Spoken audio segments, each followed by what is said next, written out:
My wife told me I should take notes from her gym trainer while we were loading the dishwasher on a Tuesday night, and something inside me just snapped clean in half. "You know, Daniel, you should really take notes from Kyle," Rebecca said, scraping leftover pasta into the garbage disposal. Her tone wasn't playful. It carried that sharp, critical edge that had become her default these past few months, like every word she spoke to me had been sharpened first. "He gives me so much attention, asks about my day, remembers details about my life, actually listens when I talk." I stared at her, at the perfect Lululemon outfit hugging her body like it was tailored just for her. Coral top, matching leggings, spotless white sneakers. The whole thing probably cost more than my monthly car payment. Her highlighted hair was tied into that flawless high ponytail, the kind she'd spent 20 minutes sculpting to look effortless. She looked like a walking ad for self-improvement. And me? I looked like the before photo. She didn't notice me watching. She was busy arranging the dishwasher with surgical precision, humming something under her breath. Probably a song from one of her workout playlists, one that Kyle had recommended. That name had become a drumbeat in our house. Kyle said this. Kyle thinks that. Kyle believes relationships thrive on shared discipline. I could almost hear it echoing off the kitchen tiles. "You're right," I said finally, keeping my voice even. The words burned like acid on the way out. She froze mid-motion, plate suspended halfway to the rack. "I am? Absolutely. I should definitely pay more attention." Her brow furrowed, like she hadn't expected agreement. But then she shrugged, dropped the plate in, and went back to her phone. Probably texting him, probably smiling at her screen. I dried my hands with the sunflower-patterned towel, her mother's anniversary gift, back when we'd been the golden couple, and walked into my office, closed the door quietly, sat down at my computer, and started thinking, really thinking. My name is Daniel Foster, 34 years old, senior financial analyst at Crawford & Associates, a mid-sized Denver firm that specializes in corporate restructuring. I make a decent living, $120,000 a year, solidly comfortable. I'm not flashy, but I've always been responsible, reliable, predictable. Apparently, predictability is a sin now. Rebecca and I had been married 7 years. We met at a 4th of July barbecue in Boulder. She was loud, funny, the kind of woman who made everyone else fade into background noise. I was the guy holding a beer and pretending not to stare.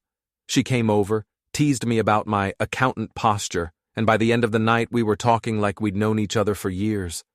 We built something real. Or so I thought. We scraped our way through our 20s, took out loans for the wedding she wanted in Napa, small, beautiful, completely unaffordable. I worked overtime to pay off the debt. She promised she'd make it up to me someday. Back then, someday felt close. Now it feels like a lie we both agreed to believe. The gym thing started innocently. After the holidays, she'd looked at herself in the mirror and frowned. "I've let myself go," she said. I told her she was perfect. She didn't believe me. She joined Elevation Fitness, the kind of high-end place with eucalyptus towels, smoothie bars, and staff who wore wireless headsets, like they were coordinating a NASA launch. $250 a month. Then came the personal training sessions, $600 extra, automatically drafted from our joint account. I didn't question it. I told myself it was an investment in her happiness, her confidence. That's what good husbands do, right? Support their wives, believe in them. But then came Kyle Morrison. The first time I heard his name, she mentioned him casually. "My trainer says my form is improving," she'd said, grinning. "Kyle says I might even try a Spartan race next year." Kyle said. Kyle said. Kyle said. It started small.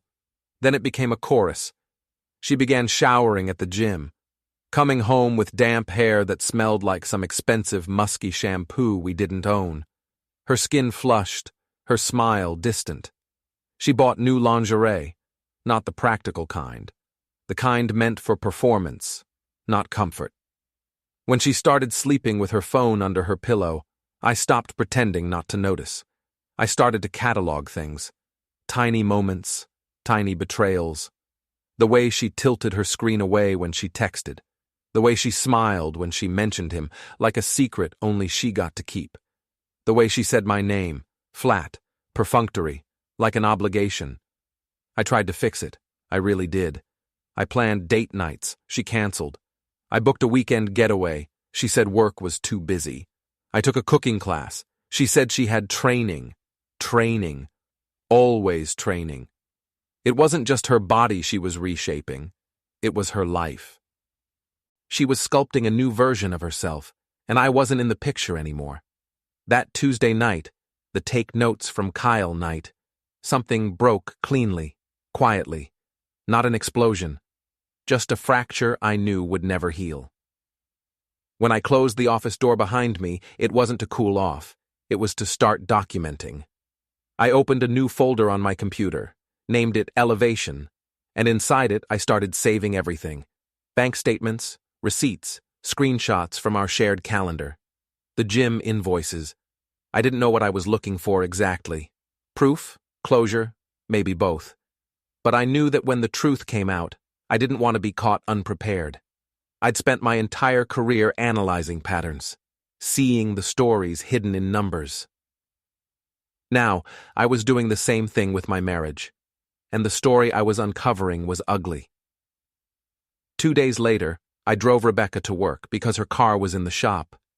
She spent most of the ride scrolling through her phone, smiling at her screen.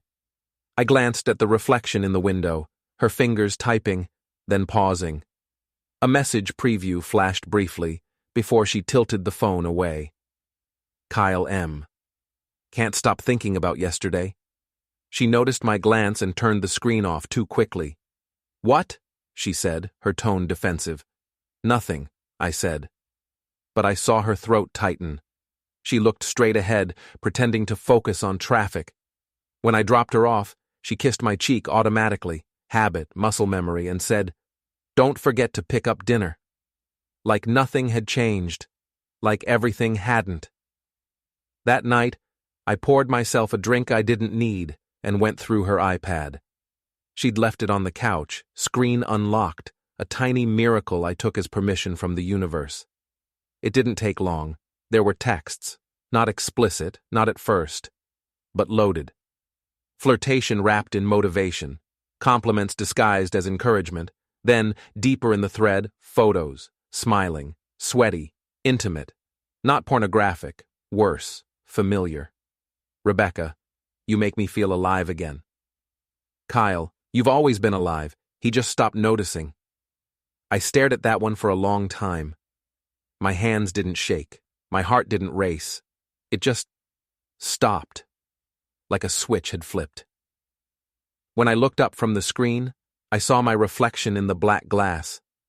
I looked older, harder, and suddenly, I knew what came next. I didn't confront her that night, or the next. Instead, I observed, quietly, coldly, the way I'd analyze a failing company before deciding whether to restructure or liquidate. Every lie she told went into the elevation folder. Every purchase, every new excuse. Rebecca was building a new life brick by brick. I was building my case. She wanted excitement. I wanted truth. And when the truth finally came due, I'd make sure she never forgot what it cost. Would you like me to continue this into the next section, where Daniel begins gathering evidence and the affair is exposed, keeping the same tone and pacing?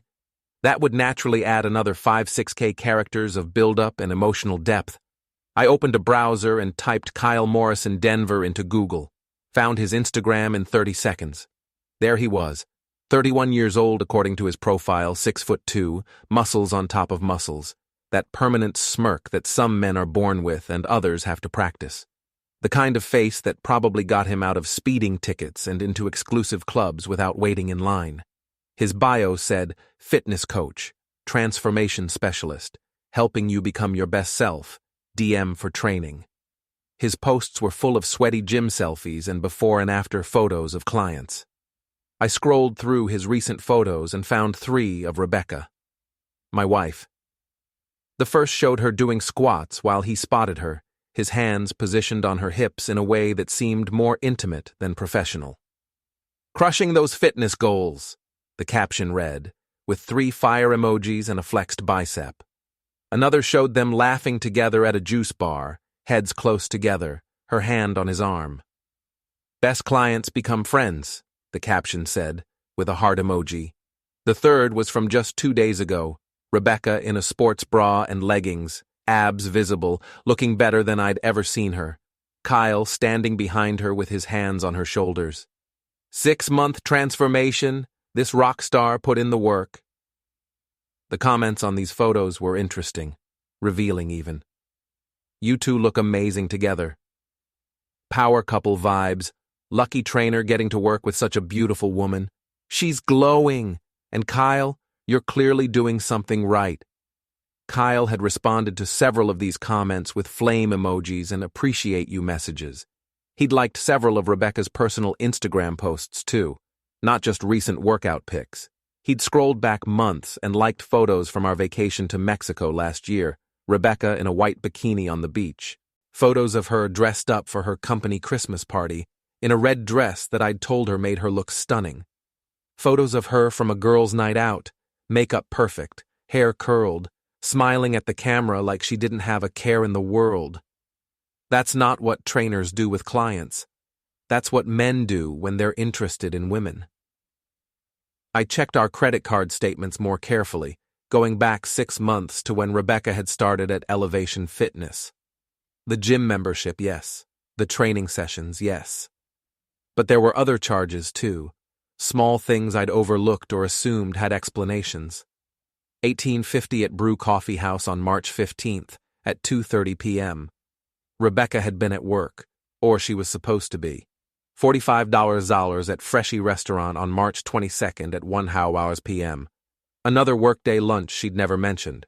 $32 at Stella's Wine Bar on April 3rd at 7:30 p.m. She'd told me she was working late that night. $67 at the Capitol Grill on April 10th at 8 p.m. I'd been at home that night, eating leftover pizza, wondering why she was missing another dinner.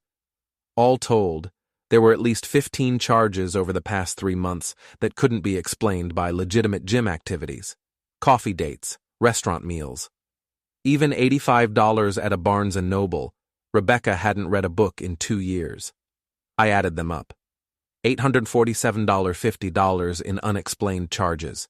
Money from our joint account. Money I'd earned. Money funding whatever was happening between my wife and her trainer. Then I found the text messages. Rebecca had gotten sloppy, leaving her phone on the bathroom counter while she showered. She'd always been a heavy sleeper. She could sleep through a fire alarm, had slept through a car accident outside our house last year. But she was apparently less careful about her phone security when she was awake. Her passcode was our anniversary. 0817, August 17th, 2017. The day she'd promised to love and cherish me. She hadn't bothered changing it. The phone unlocked. I opened her messages with trembling hands, already knowing what I'd find but hoping I was wrong. The thread with Kyle was right there at the top, above conversations with her mother, her work friends, even me. I scrolled through messages going back 3 months. My stomach turned with every swipe. "Can't stop thinking about yesterday," Kyle had written 2 weeks ago. "Me either. Best workout ever," Rebecca had replied. "That's not what I meant, and you know it." "I know. When can I see you again? Like really see you?" "I'm working on it. Daniel's been clingy lately." Clingy. I'd asked her to come to my company's quarterly dinner, a dinner where spouses were expected, a dinner I'd mentioned 3 weeks in advance. That was clingy. I kept scrolling, feeling sicker with each message. "You looked incredible in those leggings today," Kyle had written. "You were looking?" Rebecca had responded. "Couldn't help it. You're stunning." "Stop. You're making me blush. Come over tonight. Lauren's working overnight." "I can't. Daniel would notice. Tell him you're going to Melissa's. He never checks." "Maybe. Let me think about it." I didn't recognize my wife in these messages.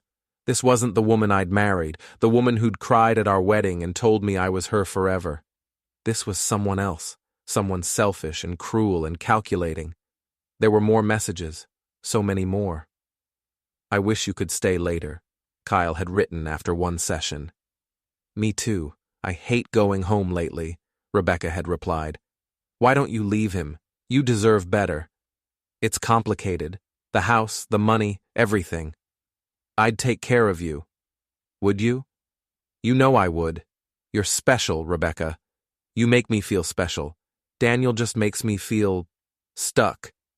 Stuck. 7 years of marriage, and she felt stuck. "I'm falling for you," Kyle had written 3 days ago.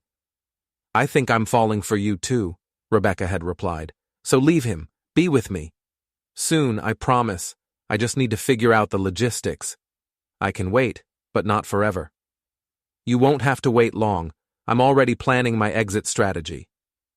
I stood in our bathroom, the bathroom we'd renovated last year, the bathroom with the fancy subway tiles Rebecca had insisted on, the bathroom that had cost us $12,000 and 3 weeks of living with construction dust, reading texts that made my stomach turn. My wife was having an emotional affair at minimum, probably planning a physical one. She'd been lying to me for months. She'd been using my money to fund the affair, the gym membership, the training sessions, the coffee dates, the restaurant meals, all of it. And she'd been planning to leave me. Planning her exit strategy like I was a problem to be solved, a situation to be managed. I screenshotted everything, every message, every exchange, every piece of evidence I could find. Sent them to my personal email in batches, then deleted the sent messages from her outbox so she'd never know I'd seen them.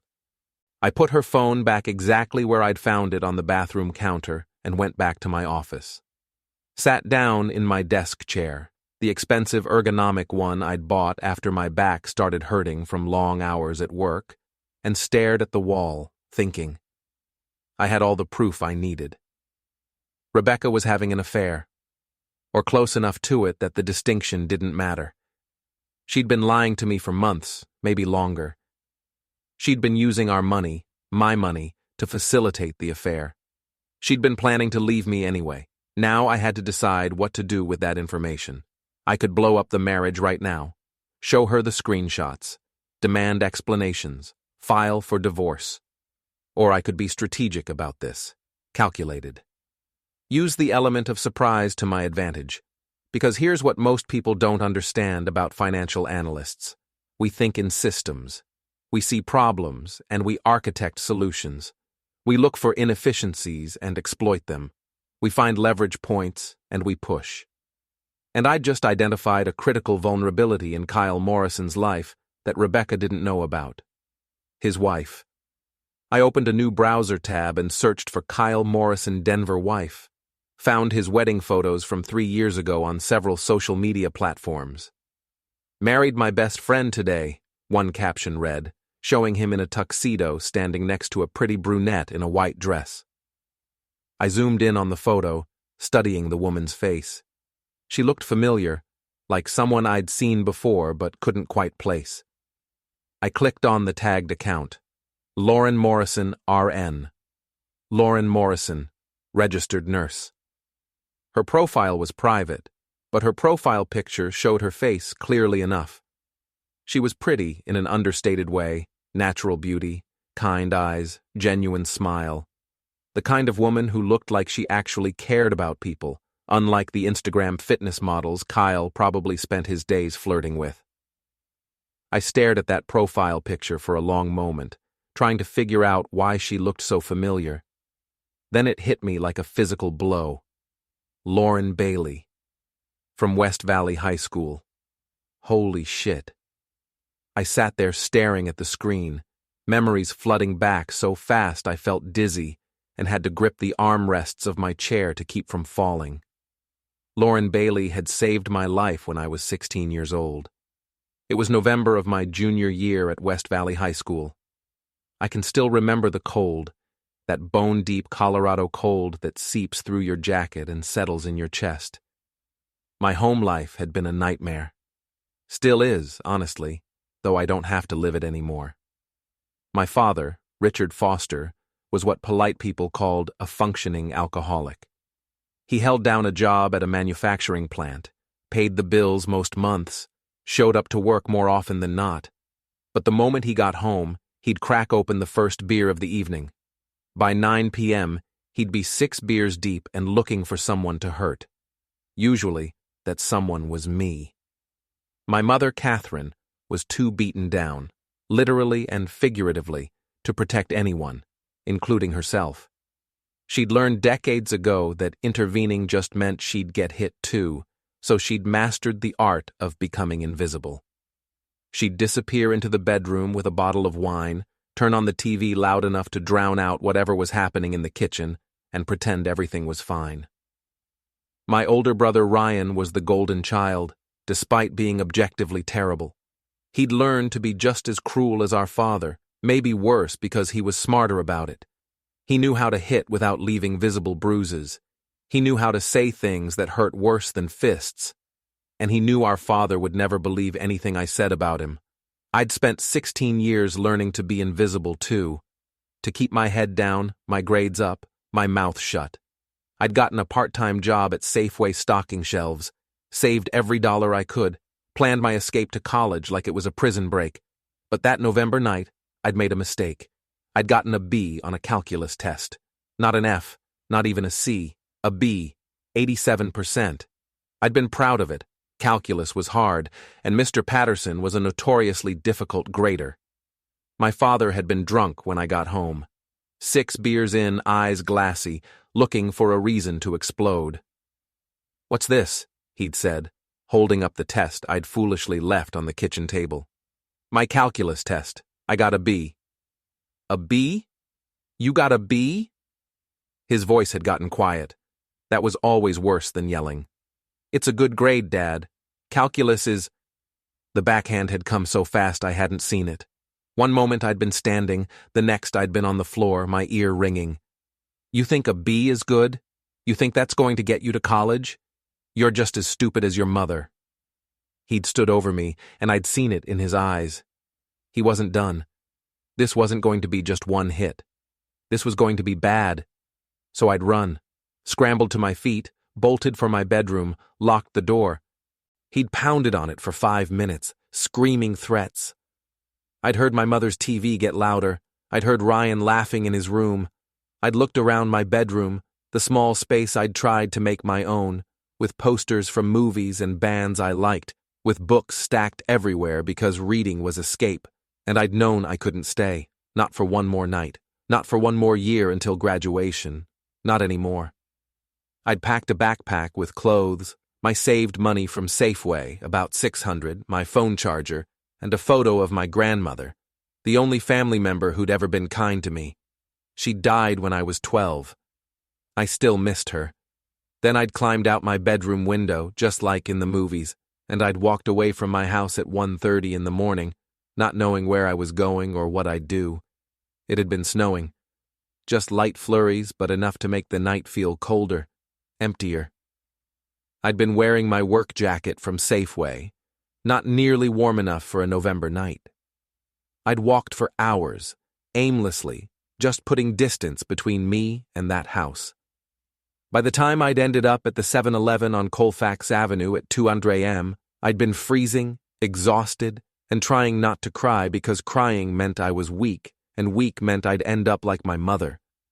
I'd sat down on the curb outside the store, under the fluorescent lights that attracted moths and made everything look washed out and surreal, and I'd tried to figure out what to do next. Call child services? They'd just send me back home, and then things would be worse. Call a friend? I didn't have any close enough to show up in the middle of the night. Find a shelter? I didn't know where any were, and the idea of sleeping in a room full of strangers terrified me. So I'd just sat there, shivering, watching my breath fog in the cold air.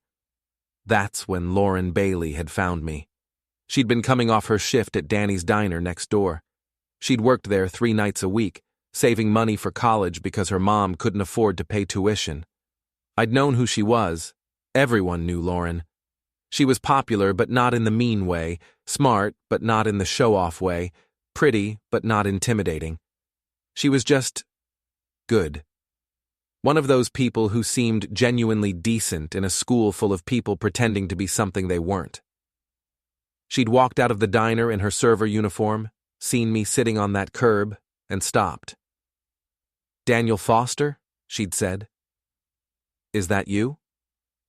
I'd nodded, not trusting my voice. "What are you doing here at 2 a.m? I'd shrugged.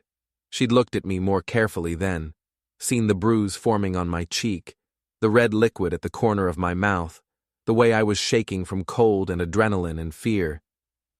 "You running away?" she'd asked quietly. I'd nodded again. "From your family?" Another nod. "Can't go home?"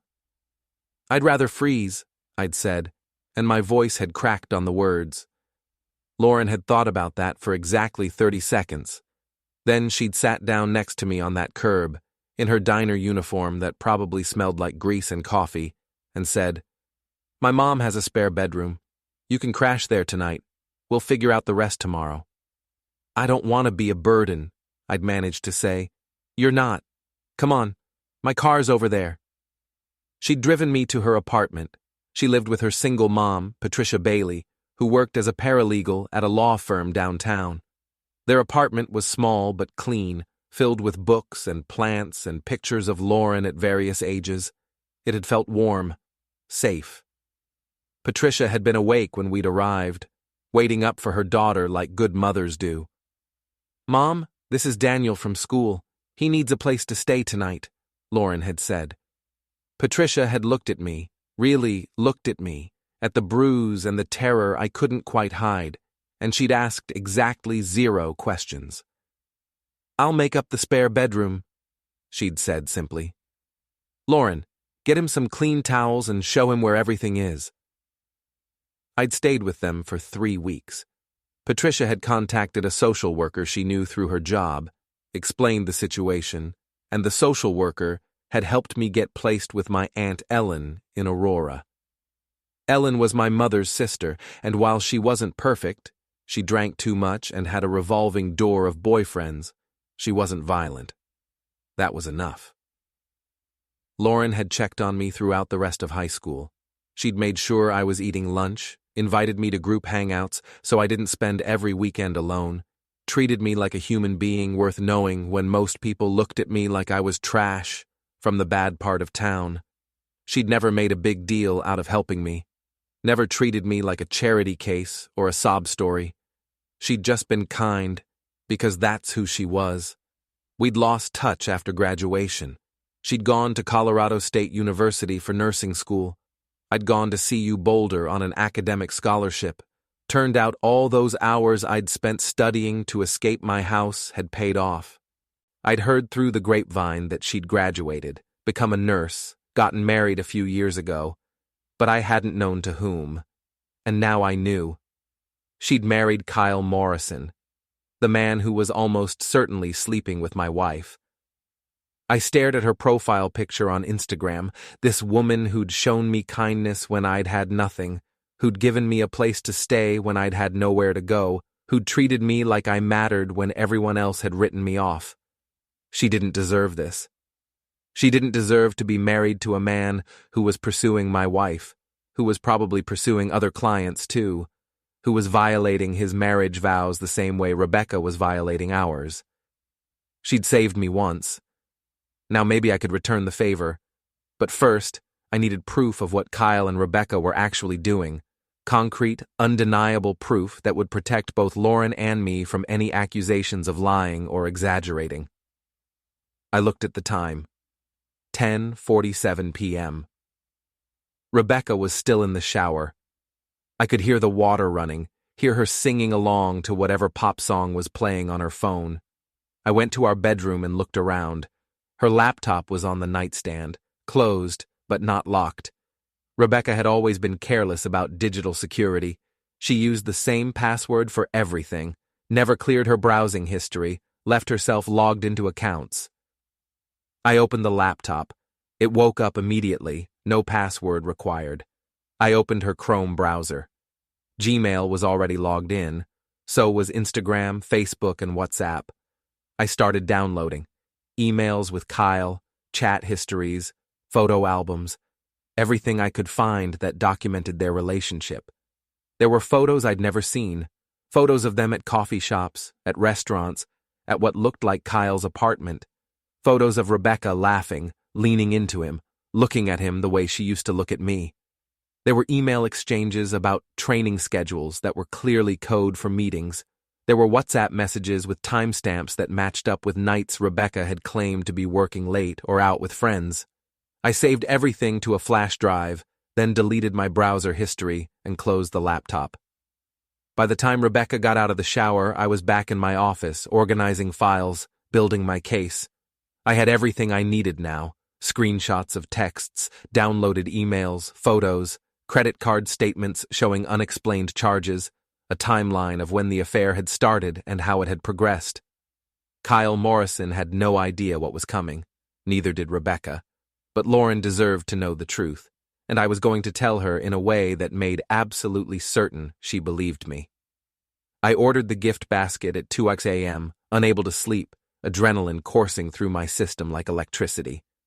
The company was called Boulder Gourmet Baskets, a boutique place that specialized in high-end corporate gifts and special occasions.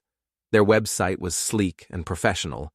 I browsed through options for 20 minutes before selecting the Executive Collection, premium basket, $300 worth of gourmet chocolates from a local chocolatier, a bottle of wine. I picked a $60 Cabernet Sauvignon, artisan cheese from Wisconsin, fresh fruit arranged artistically, fancy crackers, even some lavender-scented candles that the website claimed were perfect for relaxation. The basket alone would have made a lovely thank you gift for, say, a colleague who'd helped with a project, or a neighbor who'd watched your dog. It was thoughtful, expensive, and entirely appropriate for professional settings. The card is what would make it devastating. I spent 30 minutes crafting the message, revising it, making sure every word was perfect. Dear Lauren, thank you so much for letting your husband Kyle give my wife Rebecca so much personal attention. She really appreciates all the extra time he spends with her, during their training sessions at Elevation Fitness, and apparently during their coffee dates and dinner meetings too. Your generosity in sharing him means the world to her. She's told him repeatedly how stuck she feels in our marriage and how special he makes her feel. I thought you should know what your husband does with his time, and your wife's money. We should talk. My number is below. You might want to check your husband's text messages, emails, and Instagram messages. I think you'll find them enlightening. All the best, Daniel Foster, 7/20/55/0147 PS. We actually know each other from high school. West Valley, class of 2009. You helped me when I was in a bad situation. I'm returning the favor now. I read it 10 times, making sure it struck the right tone. Informative, but not cruel. Honest, but not vindictive. Clear about what was happening while leaving enough ambiguity that Lauren would have to investigate herself. I paid for overnight delivery to Presbyterian St. Luke's Medical Center, addressed to Lauren Morrison, RN, cardiac unit.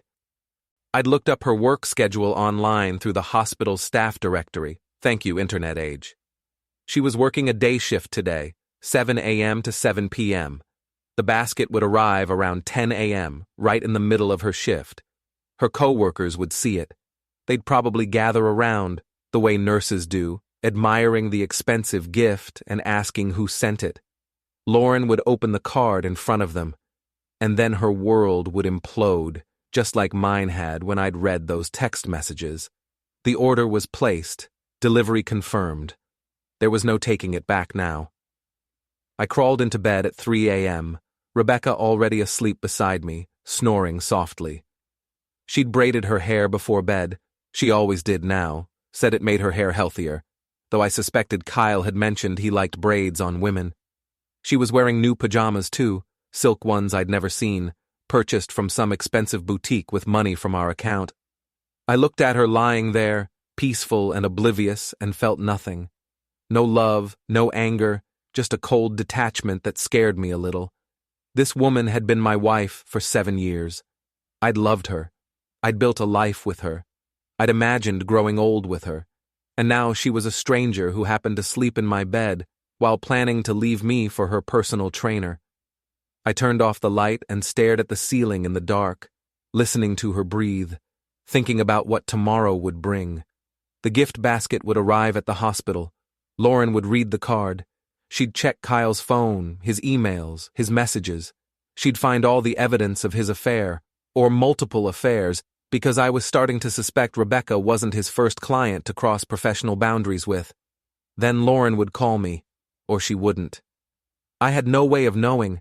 She might be so angry she'd just file for divorce without contacting me at all. She might not believe the card and throw the basket away. She might confront Kyle directly and give him a chance to lie his way out of it. But I didn't think so. Lauren had always been smart, perceptive, and direct. If I'd read her correctly, and I thought I had, she'd want to verify the information before doing anything. She'd look at the evidence, she'd see the truth, and then she'd call me. I finally fell asleep around 4:30 a.m. and woke up at 7 to my alarm. Rebecca was already gone. She'd left early for a workout session with Kyle before work, or that's what her calendar said. Maybe she was actually working out. Maybe they were doing something else entirely. I didn't care anymore. I showered, dressed in my usual work clothes, blue button-down shirt, gray slacks, brown leather shoes that needed to be replaced, made coffee that I barely tasted, and headed to my office downtown. Work was a blur. I had a meeting with a client at 9, but I couldn't focus. Kept checking my phone, waiting for something. A call from Lauren, a text from Rebecca. Some sign that the bomb I'd sent was about to explode. At 10:15 a.m., my phone buzzed. Email notification from Boulder Gourmet Baskets. Your gift has been delivered. I sat at my desk, staring at my computer screen without seeing it, imagining the scene at the hospital. Lauren opening the basket in the nurse's station, reading the card, her face changing from confused to hurt to angry. At 11:30 a.m., nothing had happened. Maybe she hadn't opened it yet. Maybe she was with a patient. At 12:45 p.m., still nothing. I ate lunch at my desk, sandwich from the cafeteria that tasted like cardboard, and tried to work on a financial model for a client. Stared at the spreadsheet without comprehending any of the numbers. At 2:47 p.m., my phone rang, unknown Denver number. My hand shook as I answered. Hello? Is this Daniel Foster? A woman's voice, familiar even after all these years. It is. This is Lauren Morrison. We need to talk. I thought you might call. Where are you right now? At work, downtown, Crawford and Associates on 17th Street. Can you meet me after my shift? I get off at 7. Where? The Starbucks on Colfax in Colorado. You know the one? I knew it. It was exactly 3 blocks from the 7-Eleven where she'd found me 18 years ago, freezing and desperate. The symmetry wasn't lost on me. I'll be there, I said. Good. And Daniel, thank you for telling me. That took guts. I'm just returning a favor. Still. Thank you. She hung up before I could respond. I sat at my desk for a long moment, processing what had just happened. Lauren had believed me. She was meeting with me. That meant she'd checked Kyle's messages, found the evidence, and confirmed what I'd told her in the card. Phase 1 was complete. Now came the hard part. At 5:30 p.m., my phone rang again.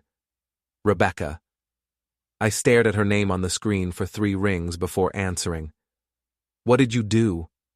She hissed the words, her voice tight with fury. Hello, Rebecca. I'm fine, thanks for asking. How was your day? Don't play dumb with me. Kyle's wife called him screaming. She knows about us. Knows about what, exactly? About... She stopped, caught herself. About our training sessions. She thinks something inappropriate is happening. Is it? I kept my voice calm, neutral, almost curious. No. God, Daniel, of course not. So you haven't been texting Kyle constantly? You haven't been meeting him for coffee and dinners. You haven't been telling him I'm boring and you don't know why you married me. You haven't been planning your exit strategy to leave me. Silence. Long, heavy silence. How did you... I'm not stupid, Rebecca. I've known for months that something was wrong. I just needed proof before I acted. You went through my phone? Her voice went up an octave. Yes. That's a violation of privacy. So is your personal trainer. I haven't slept with him. She was crying now, I could hear it in her voice. Yet. But you were planning to. The messages make that pretty clear. You told him you're falling for him. He told you to leave me. You said you would, soon. That's not just a violation of privacy, Rebecca. That's a violation of our marriage. Daniel, please. We can fix this. It's not what you think. It's exactly what I think. You've been having an emotional affair with Kyle Morrison. Maybe it hasn't turned physical yet, but it was heading there. You've been using my money to fund it, our joint credit card paying for your little dates. You've been lying to me for months about where you're going, who you're seeing, and then you had the audacity to tell me I should take notes from the man you're cheating with. I made a mistake. You made a series of choices. Now you get to live with the consequences. Where are you going? I could hear panic in her voice now. Not home, I have a meeting. What meeting? With Lauren, Kyle's wife. What? Why would you meet with her? Because she deserves to know the truth, and because she's an old friend who helped me when I had nothing. I'm returning the favor. What are you talking about? What old friend? Kyle's wife, Lauren. Her maiden name was Bailey. We went to high school together. She helped me when I ran away from home. Now I'm helping her understand what kind of man she married. Rebecca's voice went cold. You're destroying my life to help some woman you knew years ago? No. I'm protecting myself from a wife who chose another man. Lauren's just collateral damage from Kyle's bad decisions, and yours. If you meet with her, I'll never forgive you.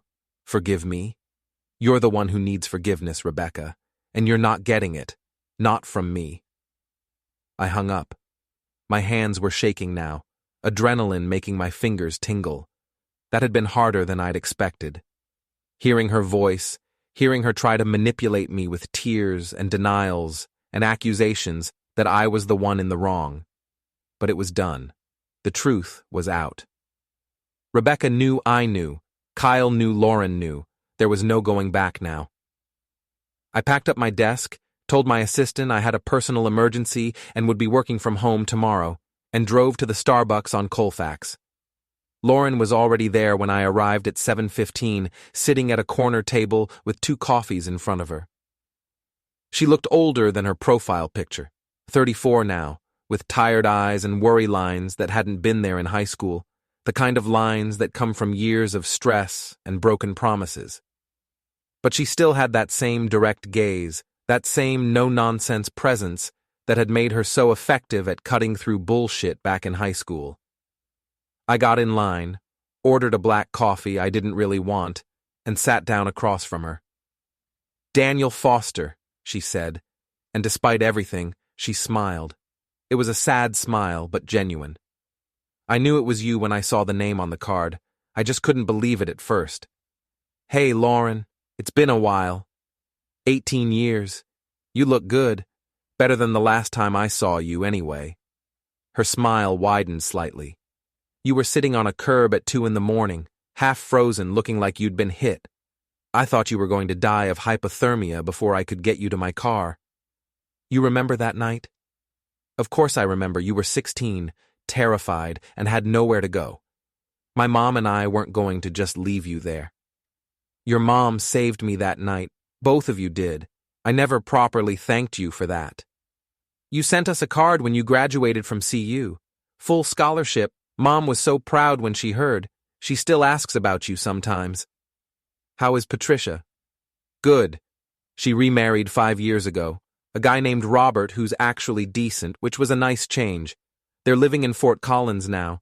She's retired from the law firm, does volunteer work at the library. Lauren wrapped her hands around her coffee cup And I noticed she wasn't wearing her wedding ring. But we're not here to catch up on old times, are we? No. Show me what you've got. I pulled out my phone and showed her the screenshots I'd taken from Rebecca's phone.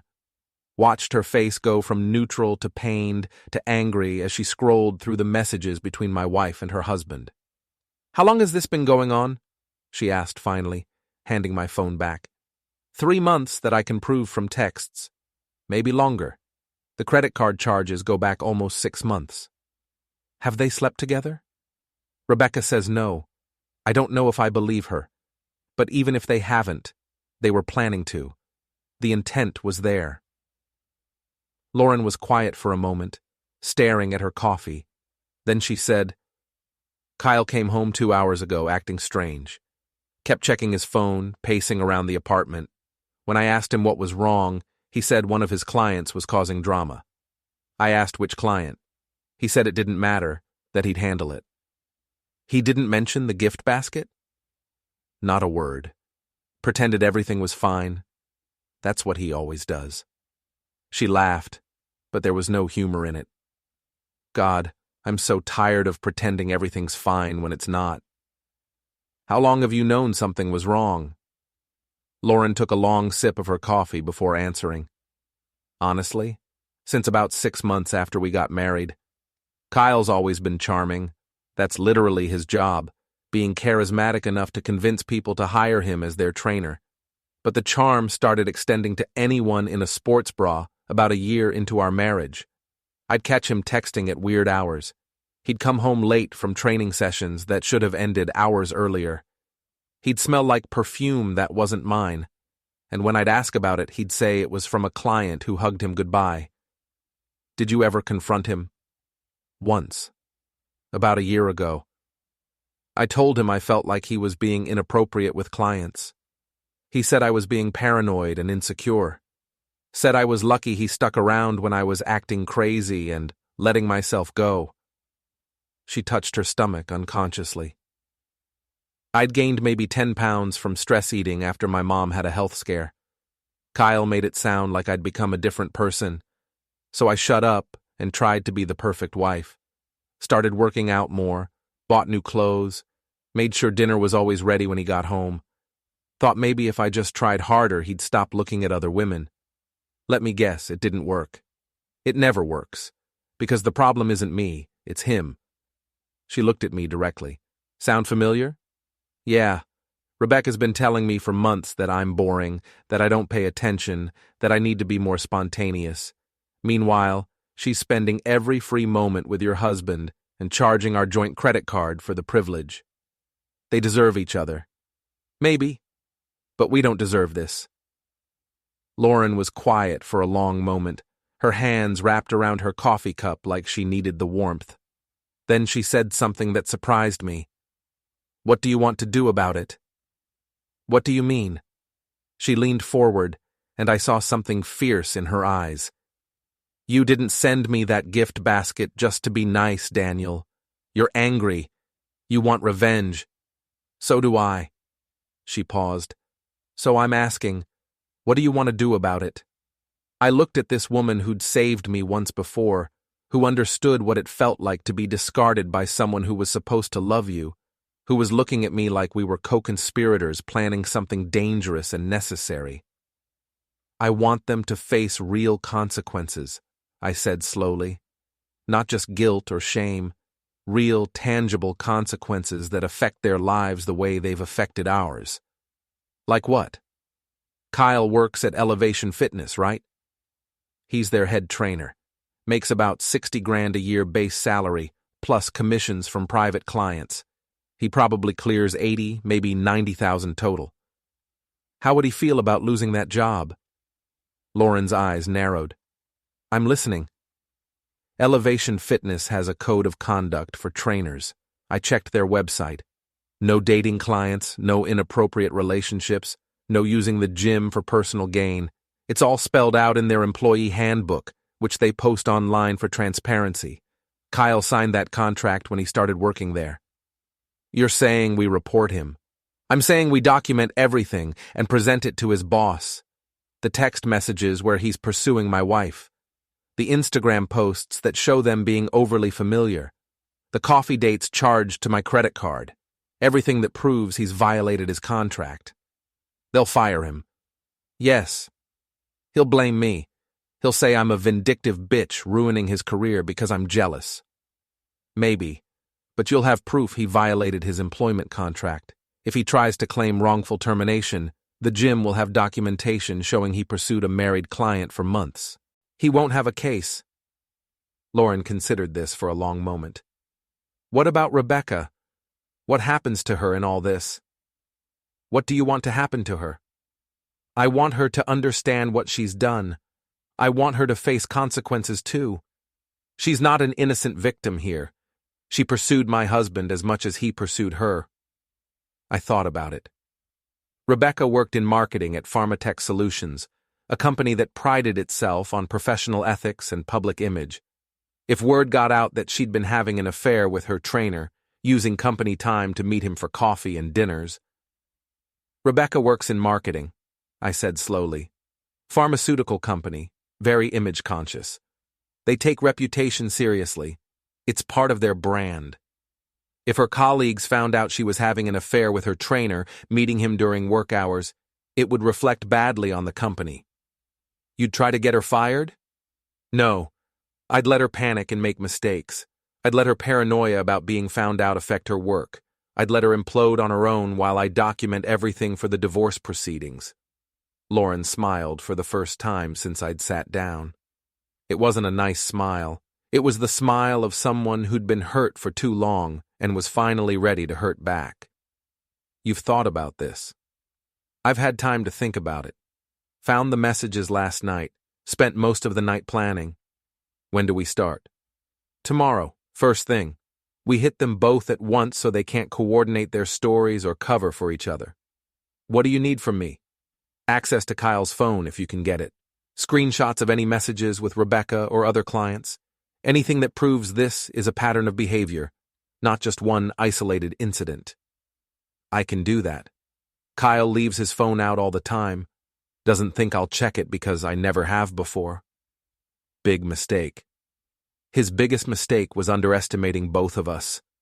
She reached across the table and squeezed my hand. Her grip was strong, confident. Thank you, Daniel, for telling me, for giving me ammunition, for remembering that I exist when everyone else seems to have forgotten. You saved me once. I figured I owed you. You don't owe me anything, but I appreciate it anyway. She paused. Can I ask you something personal? Sure. Why this approach? Why not just confront them directly, file for divorce, move on with your life? I thought about how to answer that. Because direct confrontation gives them power. They'd deny, minimize, gaslight. They'd make me feel crazy for being suspicious. They'd control the narrative. This way, the gift basket, the evidence, the strategic revelation, I control the narrative. They have to react to what I've already set in motion. They're playing defense, not offense. That's smart. Cold, but smart. I've been cold for months, watching my wife fall in love with another man while pretending everything was fine. Now, I'm just being strategic about it. Lauren nodded slowly. I get that. I've been cold too. Kyle would come home smelling like other women, and I'd pretend not to notice because I was too scared to face the truth. Now the truth is out and I can finally stop pretending. We sat there for another hour, planning our next moves like military strategists. Lauren would check Kyle's phone that night while he was asleep, screenshot everything, and send it to me. I would compile all the evidence, mine and hers, into a comprehensive file. Tomorrow morning, Lauren would call Elevation Fitness's general manager and file a formal complaint. I would do the same from the client side. Kyle would be fired by end of business tomorrow. His reputation in the fitness industry would be destroyed. He'd have to find a new career entirely, and good luck explaining to future employers why he was terminated from his last job. Rebecca would face her own consequences. The social fallout of people knowing she'd had an affair, the financial reality of having to pay her own bills once I cut her off from joint accounts, the professional implications if her company found out she'd been meeting her lover during work hours. We weren't just exposing the affair. We were systematically dismantling the lives they'd tried to build while betraying us, and it felt necessary. Justified. Right. Same time next week? Lauren asked as we stood to leave. I feel like we should check in, make sure everything's going according to plan. Absolutely. And Lauren, if Kyle gets aggressive or threatening when you confront him with this, call me immediately. I don't care what time it is.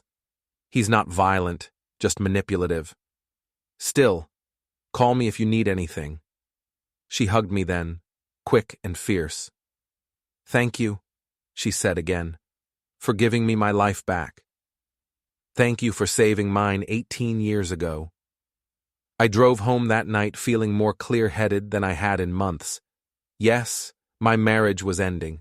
Yes, I'd have to rebuild my life from scratch. But I wasn't doing it alone, and that made all the difference. I didn't go home that night. Instead, I checked into a Holiday Inn Express downtown, texted Rebecca that I was staying at a hotel and would talk to her when I was ready. She called 17 times over the next 2 hours. I ignored every call. At 10:30 p.m., she texted, "Please come home. We need to talk about this." I replied, "Nothing to talk about. You made your choice. I'm making mine." At 11:15 p.m., "I love you. This is all a misunderstanding." I didn't respond to that one. Love wasn't words. Love was action. Love was choosing your spouse over the attractive personal trainer who made you feel special. Rebecca had chosen Kyle. That was her action. Her choice. At 11:47 p.m., Kyle says his wife is crazy and making things up. She's been jealous of his clients before. You can't believe her. I screenshot that message immediately and sent it to Lauren with a note. He's already trying to discredit you. Lauren replied within minutes. Good. I'm screenshotting everything he's saying, building the case. Check your email in 30 minutes. At 12:15 a.m., my email dinged with a message from Lauren. The subject line read, "Evidence." I opened it and found a folder with over 200 screenshots. Kyle's messages to Rebecca were even worse than I'd thought. He'd called me a boring accountant and pathetic. He'd told Rebecca she was wasting her prime years being married to me. He'd sent her shirtless selfies with captions like, "Imagine waking up to this instead of Daniel." There were messages to other women too. At least 3 other clients he'd been flirting with over the past year, sending the same lines, playing the same game, using the same tactics he'd used on Rebecca. One client, Ashley, had rebuffed him. "Kyle, you're my trainer. This is inappropriate." His response, "Come on, Ashley, your husband doesn't appreciate you like I do." When was the last time he really saw you? Ashley hadn't responded after that. Probably switched trainers or quit the gym entirely. Another client, Megan, had been more receptive. "You're sweet, but I'm married and trying to work on things." Kyle, "Working on things is what people say when they're too scared to admit the relationship is dead. You deserve better." It was a pattern. Kyle Morrison wasn't just pursuing my wife. He was a serial predator who used his job and his charm to prey on vulnerable married women going through rough patches. I forwarded everything to my personal email, organized the screenshots into folders by client victim, and started building a comprehensive timeline of Kyle's misconduct. At 2 a.m., unable to sleep, I drafted an email to Elevation Fitness's general manager, Stephanie Palmer. I'd looked her up online. She was 47, had worked in fitness management for 20 years, and had a reputation for running a tight ship with zero tolerance for drama. "Ms. Palmer, my name is Daniel Foster. I am writing to file a formal complaint against one of your trainers, Kyle Morrison. For the past 6 months, Mr. Morrison has been pursuing an inappropriate relationship with my wife, Rebecca Foster, who is his client. I have extensive documentation of this, including text messages between Mr. Morrison and my wife showing romantic interest and plans to escalate the relationship, credit card charges for coffee dates and dinners that occurred during times Mr. Morrison claimed to be conducting training sessions, Instagram posts showing inappropriate physical contact and familiarity. Evidence that Mr. Morrison has pursued similar relationships with at least 3 other married clients. Mr. Morrison's conduct violates Elevation Fitness's code of conduct, specifically the prohibition against dating clients and using the gym for personal relationships. I am available to meet with you and present this evidence. I am also considering legal action against both Mr. Morrison and Elevation Fitness for the emotional distress this has caused. Please contact me at your earliest convenience. Regards, Daniel Foster, 720-555-0147. I saved it as a draft, but didn't send it yet. Tomorrow morning, once Lauren had called and filed her complaint first, I'd send mine. The gym would get hit from both sides simultaneously, the client's husband and the trainer's wife, both with evidence, both demanding action. They'd have no choice but to fire Kyle. I finally fell asleep around 3:30 a.m. and woke up at 6:45 to my alarm. Showered, dressed in fresh clothes, I'd had the presence of mind to pack in an overnight bag, grabbed coffee from the hotel lobby, and headed to the office. At 8 a.m., Lauren texted, "About to call the gym. Wish me luck." I replied, "You don't need luck. You have evidence. That's better."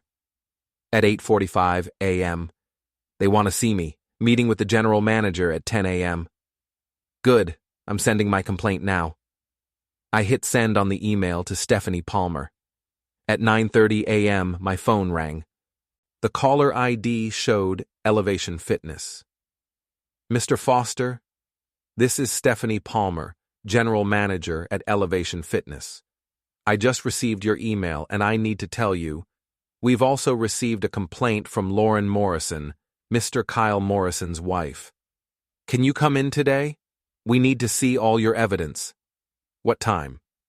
2 p.m. Can you make that work?" "I'll be there." At 10:15 a.m., Rebecca called. I debated ignoring it, but decided to answer. "Daniel, what did you do? Kyle just got suspended from work. They're investigating him for ethics violations." "Good. He violated ethics. You can't do this. You're destroying people's lives over some misunderstanding." "There's no misunderstanding. Kyle pursued you. You responded. You both violated your commitments, him to his wife and his employer, you to me. Now you're both facing consequences. That's how life works." "This is insane. Kyle and I You didn't sleep together yet, but you planned to. The texts prove it. You told him you were falling for him. He told you to leave me. You said you would. That's enough. I'll never forgive you for this. I'll learn to live with that. Goodbye, Rebecca." I hung up and blocked her number. At 2 p.m., I walked into Elevation Fitness, carrying a folder with over 300 pages of evidence. Stephanie Palmer met me in her office, a professional space with motivational posters, certificates on the walls, and a desk that looked like it had seen 1,000 difficult conversations. "Mr. Foster?" she said, shaking my hand. Her grip was firm, no nonsense. "Thank you for coming in. I've already spoken with Mrs. Morrison this morning. She provided substantial evidence of inappropriate conduct. I'd like to see what you have." I laid it all out. The text messages between Kyle and Rebecca, the credit card charges for non-training activities, the Instagram posts showing them being too familiar, Kyle's messages to other clients showing a pattern of predatory behavior. Stephanie reviewed everything carefully, making notes, occasionally asking clarifying questions. After 30 minutes, she sat back in her chair. "This is definitely a violation of our employment contract. Multiple violations, actually. Kyle signed an agreement when he started here saying he wouldn't date clients, wouldn't use gym facilities for personal relationships, and wouldn't engage in conduct that damages the gym's reputation. He's violated all 3. What happens now? We terminate him, immediately. This is grounds for firing without notice or severance. His final paycheck will be mailed to his address on file. Will you contact his other clients? The ones he was inappropriate with?" "Yes. We'll reach out to anyone Mrs. Morrison identified in her complaint, as well as anyone you've identified here. If there are patterns of harassment or abuse, we'll report him to the state licensing board for personal trainers. Thank you for taking this seriously. Mr. Foster, we take ethics violations very seriously here. Elevation Fitness prides itself on being a safe, professional environment. Kyle Morrison damaged that reputation. He also damaged several marriages and hurt a lot of people. I'm sorry this happened to you and Mrs. Morrison. I left the gym at 3:15 p.m. feeling vindicated. Kyle Morrison would be fired by close of business today. His reputation in the fitness industry would be destroyed. He'd have to explain to future employers why he was terminated for pursuing clients inappropriately. Good luck with that job search. At 4:30 p.m., my phone rang. Unknown number. I answered. Mr. Foster, this is Patricia Bailey, Lauren's mother. Do you remember me? Of course, Mrs. Bailey. How are you? I'm well, thank you. Listen, Lauren called me this morning, told me everything. About Kyle, about your wife, about what you're doing to help her. She paused. I wanted to thank you for standing up for my daughter when nobody else would. I'm just returning a favor. Lauren helped me when I needed it most. You're doing more than returning a favor. You're being a true friend. And Daniel? I'm grateful. Lauren's been unhappy for years, but was too proud to admit it. You've given her permission to fight back. She deserves better than Kyle. She does. And you deserve better than your wife. Another pause. I hope you both find happiness after this is all over. Thank you, Mrs. Bailey. That means a lot. After we hung up, I sat in my car in the Elevation Fitness parking lot for a long time, processing everything that had happened. In less than 48 hours, I'd discovered my wife's affair, exposed it, helped Lauren do the same, and gotten Kyle fired from his job. And I was just getting started, because there was still the divorce to handle, the house to deal with, the joint accounts to divide, all the logistics of dismantling a 7-year marriage. But for the first time in months, I felt like I had some control over my life. Like I wasn't just a passive victim of Rebecca's choices. Like I was the architect of my own future. At 6:00 p.m., Lauren texted, Kyle got fired. He came home drunk an hour ago, started screaming at me, said I ruined his life. I told him to get out or I'd call the cops. Are you safe? Yes. He left. I'm at my mom's house in Fort Collins now, staying here tonight. Good. File a restraining order if he contacts you again. My lawyer already suggested that. I'm meeting with her tomorrow morning. She says I have grounds for divorce based on infidelity and emotional abuse. When are you filing? This week. I want it done fast. Same. My lawyer is Richard Griffin. I'm meeting with him tomorrow. Daniel, thank you for everything. I know this has been hell for you too, but doing it together makes it bearable. It does. We're in this together. Together, she echoed. That night, I slept better than I had in months. Not because I was happy. I wasn't. My marriage was over. My wife had betrayed me, and I was facing months of legal battles and emotional upheaval. But I wasn't alone, and I wasn't powerless. And that was enough. The next morning, I met with Richard Griffin at his office downtown. Richard was my age, 34, but had been practicing family law for 8 years, and had a reputation as a shark. We'd gone to CU Boulder together, been in the same fraternity, stayed friends after graduation. Daniel Foster, he said when I walked in, haven't seen you in 2 years and now you're here filing for divorce. What happened? I told him everything. The gym trainer, the text messages, the credit card charges, the gift basket, Lauren, the systematic takedown of Kyle's career. Richard listened without interrupting, taking notes on a legal pad. When I finished, he sat back in his chair and whistled. That's the most calculated revenge I've heard in years.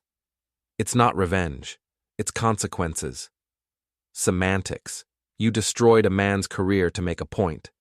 I destroyed his career because he violated professional ethics and his marriage vows. I just documented it. Richard grinned. I like it. So you want to file for divorce? Yes. As soon as possible. Colorado's a no-fault state. We don't need to prove infidelity to get the divorce, but we can use her emotional affair to argue against spousal support and to negotiate a favorable property division.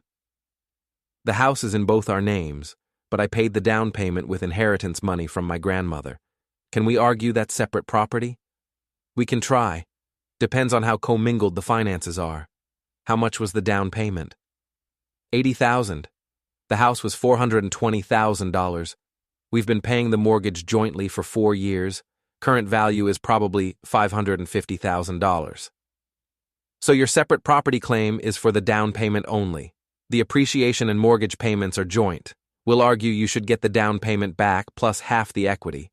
That's probably fair. What else? Joint accounts. We'll freeze them as soon as we file. Neither of you can access the money without court approval. How much is in there? About $45,000 checking, $30,000 savings. Plus my 401k is worth about $180,000, and hers is worth maybe $90,000. Retirement accounts stay separate unless you commingled them, did you? No, we each have our own. Good, then those are protected. Cars? Both paid off. Mine's worth maybe $15,000, hers is worth $25,000. She gets hers, you get yours. Furniture? I don't care. She can have most of it. I'll take my desk, my books, my personal stuff. You're being generous. I'm being practical. Fighting over furniture costs more in legal fees than the furniture's worth. Richard made more notes. Okay, here's the plan. I'll draft the petition today. Have you review it tonight. File tomorrow morning. We'll request temporary orders freezing joint accounts, maintaining the status quo on the house, and preventing either party from selling major assets. We'll serve her at work, more impact that way. How long does this take? In Colorado, minimum 91 days from filing to final decree. But that's only if she doesn't contest anything. If she fights, could be 6 months to a year. She'll fight. She's already called me vindictive and cruel. Of course she has. Cheaters always make themselves the victim. Richard leaned forward. But here's the thing. You have leverage. You have evidence of her affair. You have credit card statements showing she spent joint funds on her lover. You have her planning to leave you. She doesn't want any of that presented in court. So she'll eventually settle. What should I offer? 50-50 on joint accounts. You keep the house but buy out her equity minus your down payment. You each keep your cars and retirement accounts. No spousal support for either party. That's fair. Will she take it? Not at first. Her lawyer will demand more. But once she realizes fighting will expose the affair publicly and cost her legal fees she can't afford, she'll settle. How much is this going to cost me? I'll need a $5,000 retainer. Total cost depends on how hard she fights, but expect $10,000 to $20,000 if it goes to trial. Less if she settles quickly. I wrote the check. Let's do this. Richard stood and shook my hand. Welcome to your new life, Daniel. It'll be hell for a while, but you'll come out better on the other side. I left his office feeling both terrified and relieved. The divorce was happening. Rebecca would be served tomorrow. There was no going back. At noon, I met Lauren for lunch at a sandwich shop near the hospital. She looked better than she had 2 days ago, more rested, less stressed. The dark circles under her eyes were fading. How was your lawyer? She asked. Good. Richard's filing tomorrow. How was yours? Same. My lawyer is Susan Chen. She's filing by end of week. Lauren took a bite of her sandwich. Kyle's been blowing up my phone. 23 calls yesterday, 30 text messages, all saying I'm a vindictive bitch, I ruined his life, I'll regret this. Are you scared? No. I'm documenting everything. Every threat, every insult. Susan says it helps the divorce case, shows his character. Smart. How's Rebecca handling it? Badly. She called me crying yesterday, said we can fix this, it's all a misunderstanding, she still loves me. Then she called me cruel and vindictive when I didn't cave. They're all reading from the same script. Apparently. I paused. Can I ask you something? Sure. Do you feel guilty about destroying Kyle's career? Lauren considered this for a long moment. No. He chose to pursue clients inappropriately. He chose to violate his employment contract. He chose to risk his career for the chance to sleep with your wife. Those were his choices. I just made sure he faced the consequences. That's how I feel too. But part of me wonders if I went too far, if the gift basket was too vindictive. Did the gift basket contain any lies? No. Did it violate any laws? No. Then it wasn't too far. It was creative truth-telling. She smiled. Besides, I'm grateful for that basket. Without it, I'd still be married to a cheater, pretending everything was fine, slowly dying inside. You don't think I should have just called you? Told you privately? Would I have believed you? We hadn't talked in 18 years. For all I knew, you could have been some crazy stalker making things up. The basket was public, thoughtful, and forced me to investigate. That was smart. I felt better after hearing that.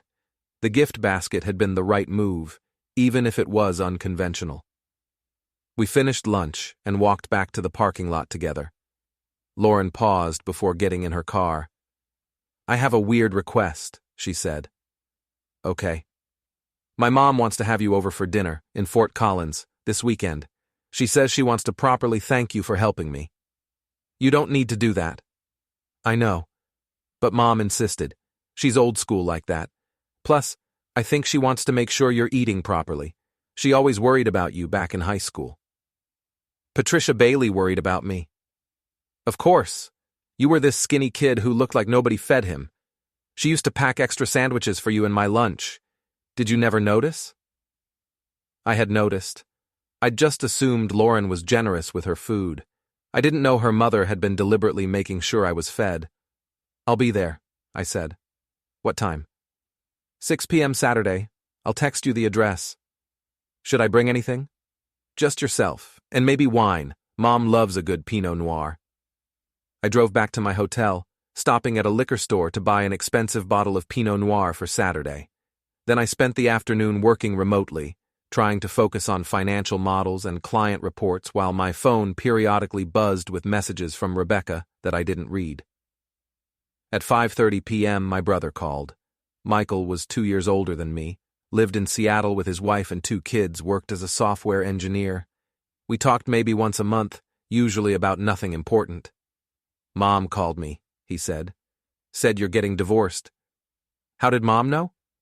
Rebecca called her, crying. Said you were being unreasonable and cruel. Of course she did. What happened? I gave him the abbreviated version. Rebecca's affair, the gift basket, the divorce filing. Michael was quiet for a long moment. Then he said, Good for you, man. Seriously, don't let her walk all over you.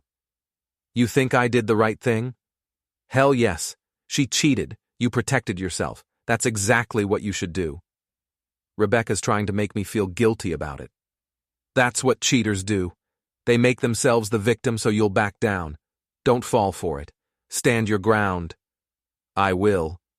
And Daniel, I'm proud of you for not being a doormat, for having a spine, for actually doing something about it instead of just taking it. Those words meant more than I'd expected. Thanks, Michael. Anytime. And hey, if you need somewhere to crash after this is all over, you've got a couch in Seattle. After we hung up, I felt less alone. My brother had my back. Lauren had my back. Richard had my back professionally. I wasn't isolated in this. At 9:00 p.m., Rebecca showed up at the hotel. The front desk called my room. Mr. Foster, there's a Rebecca Foster here to see you. Should I send her up? No, tell her I'm not available. She's insisting it's an emergency. It's not. Tell her to leave or I'll call the police. 5 minutes later, my phone rang. Rebecca, calling from a different number. I answered. What?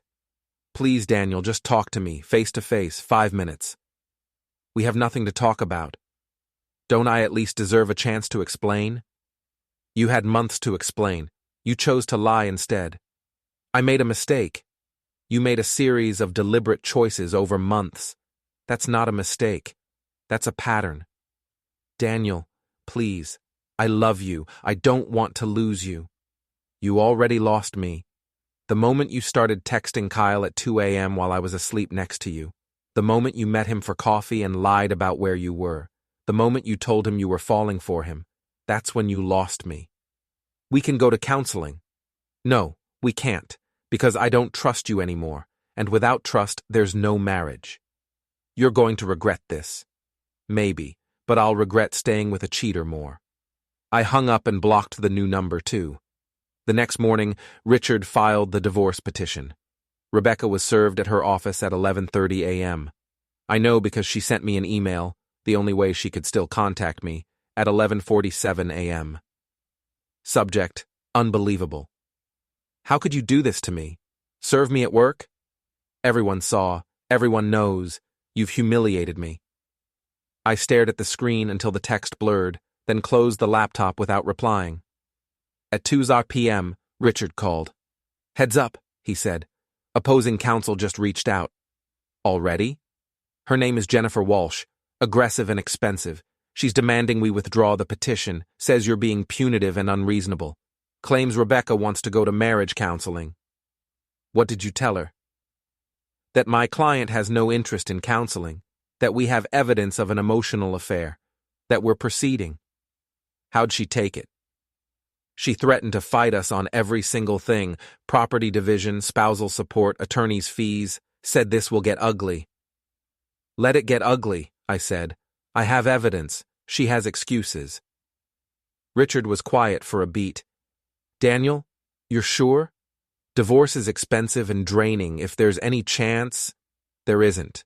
Rebecca chose Kyle. I'm choosing myself. He exhaled. Then buckle up. It's going to be a rough few months. He was right. The next 3 months blurred into a rhythm of emails, motions, and meetings that ate whole days. My calendar turned into a battlefield. Status conference at 9:00, discovery responses due by noon, call with Richard at 4. I learned a new vocabulary, initial disclosures, temporary orders, Rule 16 conferences. I learned how to scan a 10-page motion and spot the sentence meant to provoke me and ignore it. Jennifer Walsh tried every tactic to slow roll or derail us. She filed a motion to dismiss, claiming I'd filed prematurely without attempting counseling. Richard countered with screenshots, the "I'm bored, he'll never notice" messages, the exit strategy ones, the ones Rebecca sent Kyle while I was cooking dinner in the next room. The judge denied the motion in under a minute. Then came the request for temporary spousal support. Rebecca, it argued, couldn't afford an apartment commensurate with her accustomed lifestyle. Richard brought payroll records, $95,000 salary, annual bonus history, and 2 months of bank statements with weekend hotel charges and boutique receipts that had nothing to do with rent or groceries.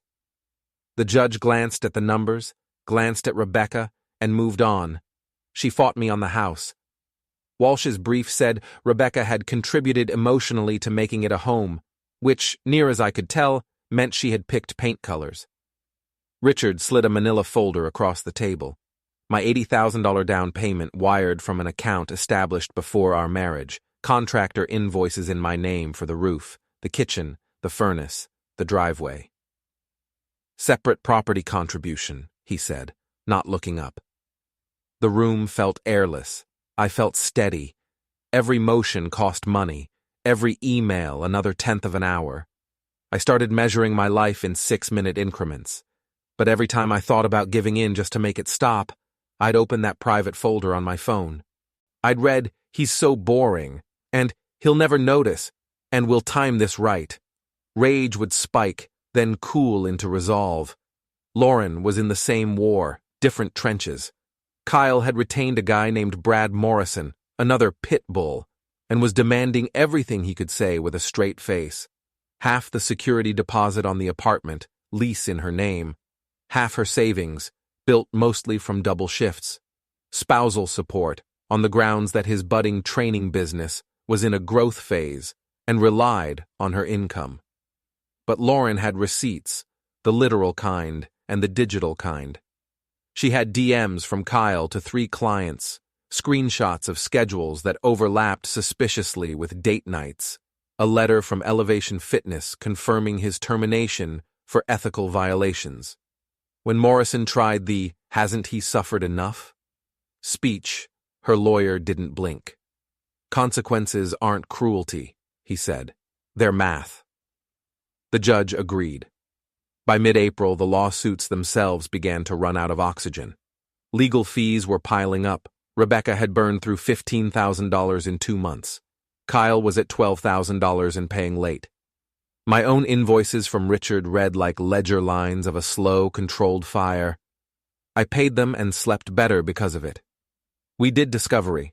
I sat in Richard's conference room while he dictated a list for me to gather.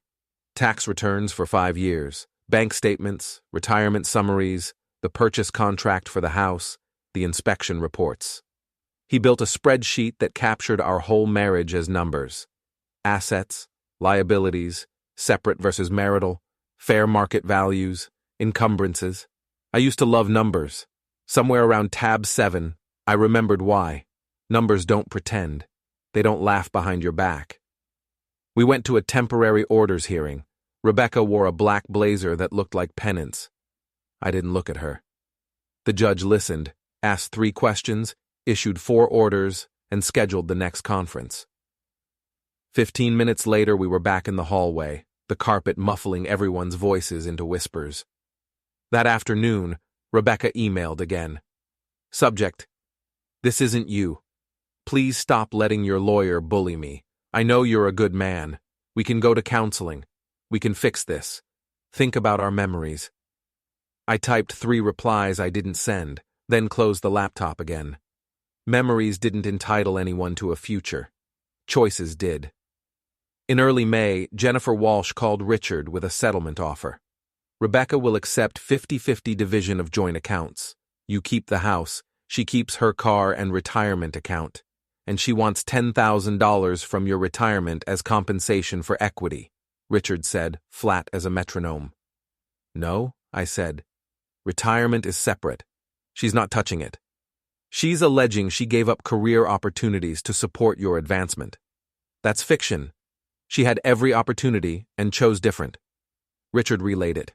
An hour later, fine, no retirement claim, but she wants $30,000 from the house equity buyout. How do they get to 30? He read it off like a grade school word problem. House worth $550,000, mortgage $290,000, equity $260,000. You contributed $80,000 separate. Joint equity $180,000. Half is $90,000. You're claiming the house, so you'd buy her out for $90,000 minus your separate property claim. She'll take $30,000. I did the math twice and looked for the trap. There wasn't one. It was, surprisingly, reasonable. She was effectively acknowledging my down payment without a fight. Done, I said. What else? Her belongings, her car, no spousal support either way. I agree, draft it. He did. We signed May 15th. The decree entered May 22nd, 91 days exactly, Colorado's minimum. The clerk stamped it, and a gavel I would never see fell in a room I wasn't in. Just like that, my marriage was over. Lauren's decree came 3 weeks later, June 10th.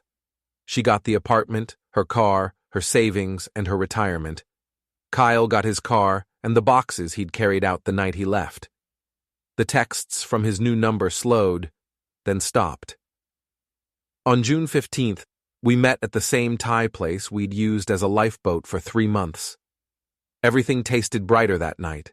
The lime in the tom yum, the basil in the curry.